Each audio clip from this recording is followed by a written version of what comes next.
आज हम बनाएंगे व्रत में खाई जाने वाली सिंघाड़े के आटे की बर्फ़ी।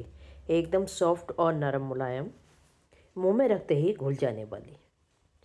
ये बर्फ़ी बहुत ज़्यादा टेस्टी होती है और टेस्ट के साथ साथ ये बहुत ही हेल्दी भी होती है। ये हमें शिवरात्रि के व्रत में, आप किसी भी व्रत में इसको खा सकते हैं। और ये बर्फ़ी सिंघाड़े के आटे से बनाई जाती है। इसको बनाना भी बहुत ही आसान है और ये बहुत कम सामग्री से बन के तैयार हो जाती है। हमें इसके लिए कोई भी ज़्यादा सामग्री इकट्ठी करने की ज़रूरत नहीं होती है। तो चलिए शुरू करते हैं। ये मैंने सिंघाड़े का आटा लिया है। ये मैंने सिंघाड़े लेके साबुत और घर पे पीस लिया था। आप चाहे तो बाज़ार से भी ला सकते हैं, लेकिन घर का जो है वो फ्रेश होता है, कोई मिलावट नहीं होती है। इसको हमने थोड़ा सा दरदरा पीसा है। अब इसको हम भून लेते हैं। हम बिना घी के पहले भूनेंगे इसको 1 से 2 मिनट के लिए, और इसमें अच्छी सी खुशबू आने लगेगी। इससे क्या है, आटा घी भी कम लगता है और आटा जल्दी भुन जाता है। हम शुरू में ही घी डाल देंगे तो आटे भूनने में थोड़ी सी टाइम लगता है। अब इसको हम चलाते हुए भूनेंगे और सिम गैस पे ही भूनना है, हाई फ्लेम नहीं करना है। अगर आप गैस का फ्लेम तेज़ कर देंगे तो आटा जल जाएगा आपका और उसमें कड़वी सी खुशबू आने लगेगी, वो खाने में अच्छा नहीं लगेगा। अब देखिए कलर हल्का हल्का चेंज होने लगा है और इसको हमें दरदरा ही रखना है, ज़्यादा बारीक नहीं करना। बाज़ार का आटा जो होता है बहुत बारीक होता है और उसका कलर भी थोड़ा सा पिंक सा लाल सा होता है। घर के आटा ऐसा नहीं होता। अब इसमें हम घी डालेंगे। ये मैंने जमा हुआ घी लिया है तो ये 2-3 चम्मच होगा। आप पिंगला लें तो आप उस हिसाब से देख लीजिएगा। ये मैंने 1 टेबल स्पून घी लिया है, जिससे आटा अच्छे से भुन जाए। और आप अपने हिसाब से कम ज़्यादा घी की मात्रा कर सकते हैं। मैं घी कम खाती हूँ इसलिए मैं कम डालती हूँ, आप इसकी मात्रा बढ़ा सकते हैं। अब इसको हम सबको चलाते हुए भूनेंगे इसको, एक खुशबू आने तक अच्छी, और थोड़ा सा इसका कलर भी चेंज हो जाएगा।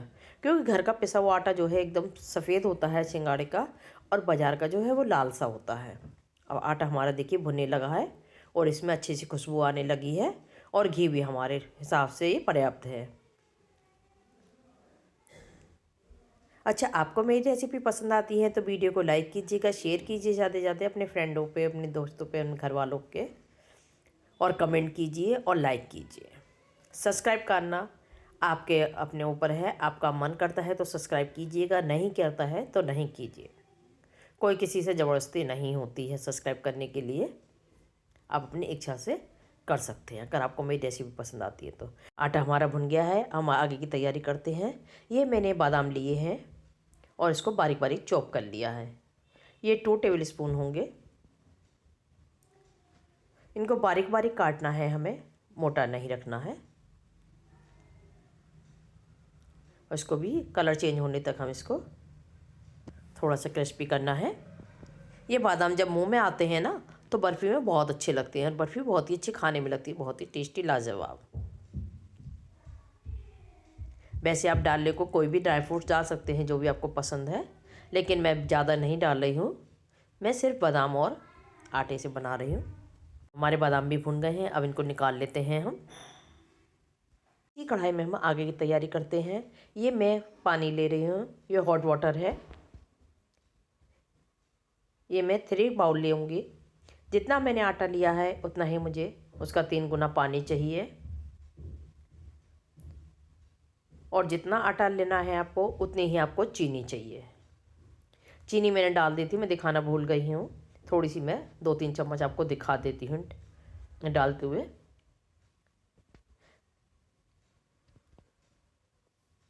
अब इसको उबाल आने देते हैं, हमें इसका घोल बनाना है। बस चीनी गलने तक हमें इसको चलाना है, नहीं तो तली में चीनी लग जाती है तो जलने की स्मेल आ जाती है। अब चीनी हमारी घुल गई है। अब इसमें मियाँ आटा डालेंगे जो हमने भूना था। थोड़ा थोड़ा करके आटा डालना है, एक साथ हमें नहीं डालना है।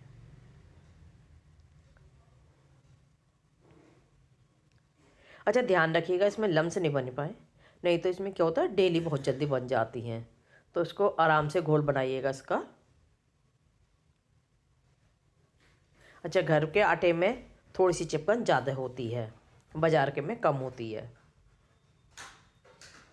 इसका घोल हमने बना लिया है। अब इसको चलाते हुए हमें डेली घोलनी है इसकी और बनाना है, क्योंकि ये चलाते चलाते ये गाढ़ा हो जाएगा और आपको पता भी नहीं चलेगा। धीरे धीरे हमें सिम गैस पे ही करना है, ये हाई फ्लेम पे नहीं करना है।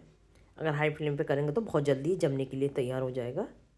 अच्छा, मैं ये कम घी में बना रही हूँ, आप चाहे तो इसमें घी की मात्रा अपने हिसाब से कम ज़्यादा कर सकते हैं।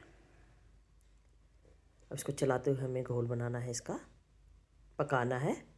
देखिए गाढ़ा होने लगा है और डेली भी सारी फूट गई हैं। हमें इसी तरह से चाहिए। अभी इसको हमें जब तक जमने लायक नहीं होता, हमें इसको कलर भी चेंज होगा इसका बनने के बाद। हमें इसको ये काम करने में 4 से 5 मिनट का टाइम लग जाता है। अब मैं इसमें एक ऐसी चीज़ डालूँगी जिससे हमारा बर्फ़ी और भी ज़्यादा टेस्टी बने। ये एक सीक्रेट है। अब ये हमने दूध की मलाई डाली है। ये फ्रेश दूध की मलाई है, क्योंकि मैंने घी कम डाला था, इसलिए मैंने ये फ्रेश मलाई डाली है। और इससे ये खाने में बहुत ही टेस्टी लगती है, बहुत ही लाजवाब बनती है और सॉफ्ट भी बहुत बनती है। ये आप ज़रूर डालिएगा अगर आपके पास है तो, और नहीं है तो आप स्किप भी कर सकते हैं। आप चाहे तो इसमें मिल्क पाउडर भी डाल सकते हैं, लेकिन बहुत से व्रत में खाते हैं, बहुत से नहीं खाते हैं, इसीलिए मैंने ये मलाई डाली है। और आप बिना मलाई के भी इसको बना सकते हैं। ये आप 9 दुर्गों के व्रत में भी खा सकते हैं। अगर आप 4-5 दिन के बनाने के लिए रख रहे हैं तो आप इसमें मलाई नहीं डालिएगा, खाली घी डालिएगा और घी की मात्रा और बढ़ा लीजिएगा, जिससे ये ख़राब नहीं हो, क्योंकि मैंने ताज़ी ताज़ी खाने के लिए बनाई है। अब इसमें इलायची पाउडर डालेंगे। ये वाली बर्फ़ी भी 1 से 2 दिन चल जाती है आराम से। अब ये देखिए जमने के लिए हमारी तैयार हो गई है। अब इसमें ये हम ड्राई फ्रूट्स डालेंगे, जो हमने बादाम फ्राई करे थे, अब हम वो डालेंगे इसमें। मैंने आधे डाले हैं और बचा लिए हैं, वो आगे काम आएंगे, मैं आपको बताऊंगी हमें उनका क्या करना है। अब इसको 1 से 2 सेकंड के लिए और भूनना है, चलाते हुए इसको। इसकी पहचान ये है कि आपकी कढ़ाई छोड़ने लगेगा ये, और देखिए कलर भी चेंज हो गया है। अब इसका कलर हल्का पिंक होने लगा है और कढ़ाई भी छोड़ने लगा है। आप चाहे तो इस जगह यहाँ पे 1 चम्मच घी और डाल सकते हैं, कि हलवा तो घी से ही अच्छा लगता है, जितना आप घी ज़्यादा डालेंगे उतना ही अच्छा लगेगा। बर्फ़ी है, हलवा है। अब हमने प्लेट भी ग्रीस कर ली है। अब इसको निकाल लेते हैं हम। ये जमने के लिए तैयार है, देखिए। अब सभी को हमने निकाल लिया है और इसके ऊपर अभी हमने जो बादाम बचाए थे वो हम डालेंगे।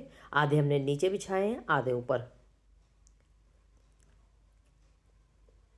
देखिए कितनी अच्छी, वाव, कितनी सॉफ्ट कितनी सुंदर बर्फ़ी बन के तैयार हुई है।